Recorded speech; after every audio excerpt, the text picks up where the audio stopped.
Here we are back in London. It's an overcast day. Actually, it very much fits the weather in real London today. And today's video is about something that's happened in the last couple of days. It's slightly different to the things I normally make videos about, but it's very relevant to this channel and to me, to gaming, which is the outage and problems with the PlayStation network. And it happened to me, obviously it happened to everyone on PlayStation, I assume, or from what I've read it did. I noticed it first on Friday night, UK, about midnight, and I didn't really think much about it because it didn't really affect me.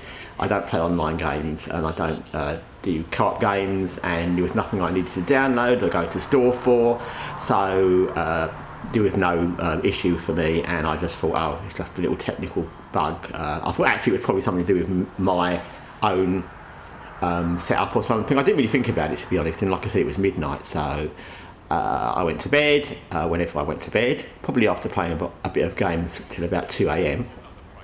And then I woke up next morning, and when I turned the PlayStation on, I can't remember when it was, early afternoon, it was still the same. And the things that have come from that are really, it's going to be my own experiences that lead what I'm going to say, and I have read things about this online. The outage is finished now and it's all back to working order as far as I can see, at least mine is, and from what I've read.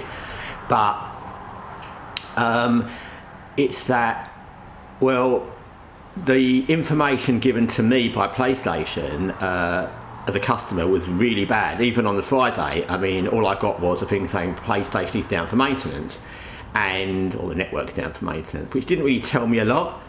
And okay, it's fine. Like I said, on Friday night I didn't think much about it, but then Saturday afternoon, which is many hours later, that's just the only message I still got when not being able to download games or use the PlayStation Store.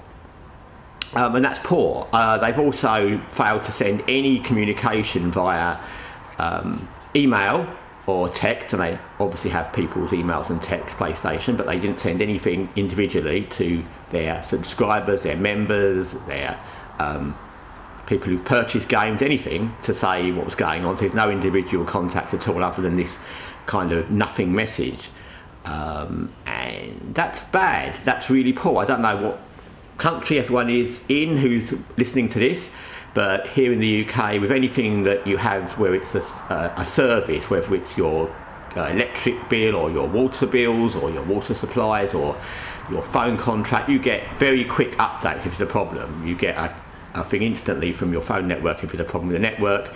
You get things instantly from the electric suppliers, the water companies if there's a problem. Even things like road closures and things that aren't directly going to affect you, it may affect you, or station closures. You get things from Transport for London, I do, or emails that say there's a problem with this road. So you get regular updates, and they're not even necessarily particularly about something that affects you, you just do.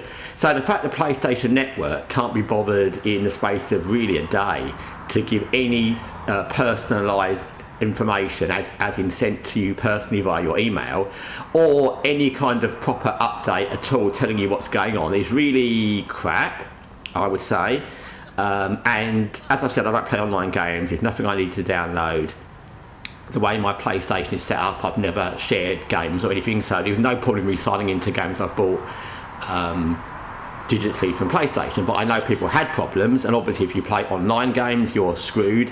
And if you wanted to download something that you already purchased, you're screwed if you've not already downloaded it. And if you wanted to go to the PlayStation Store, you're screwed. So it affects a lot of people, obviously, if you use PlayStation Plus. So there's a lot of people that were really badly affected, especially over a weekend, and that is a really bad level of communication from PlayStation. I mean, it's not slightly bad, it's awfully bad, it's contemptuously bad, I would say, because you would expect more information from anyone you deal with, the local government, the transport network, the suppliers I've mentioned, anyone. You'd expect more information than they gave you, and people pay not just money for online service, but probably in PlayStation Plus, but you pay a lot of money, as I have, for downloading and buying games, and it meant that I didn't need to, but it meant that I couldn't download a game if I wanted to, even if I bought it. So it affected a huge amount of people that have paid a lot of money for PlayStation,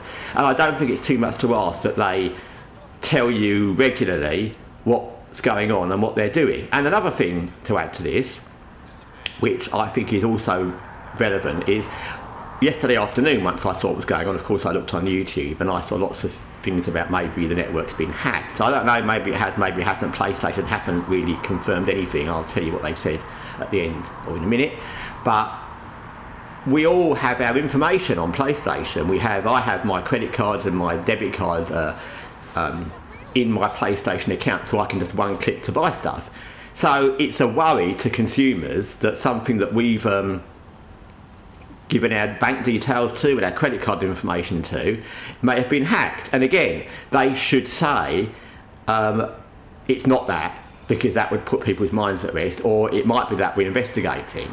But it's a bigger issue than just even being about downloading games and playing online. It's about our secure information. Is it secure? And okay, maybe it is, but PlayStation didn't say at any point, they haven't said that it wasn't a hacking issue. I mean, what they've actually said was it was an operational issue. That's their whole statement. It's an operational issue.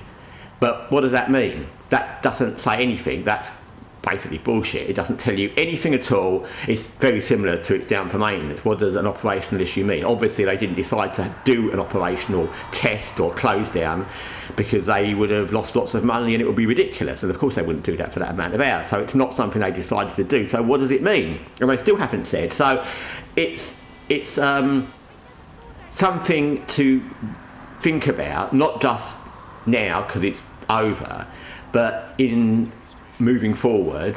Is we're giving money to play online, to download games, to play in co-ops online, to play PlayStation Plus, and we're giving these people our bank account details, and when things happen we should be aware that they don't take any responsibility, don't keep us informed, and then when it's done they don't even tell us what really happened. And it's worrying, actually. It's kind of worrying. Anyway, it's all back to normal now, so I guess a lot of people just kind of move on, as I will, of course. I'm not going to do anything about it, but it does make me think a little bit more about what I would do.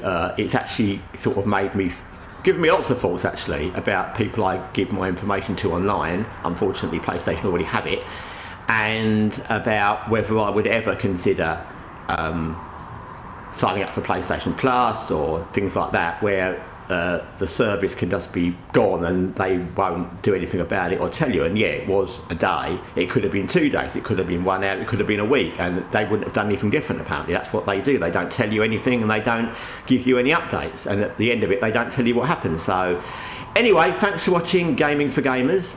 Till next time, take care for now.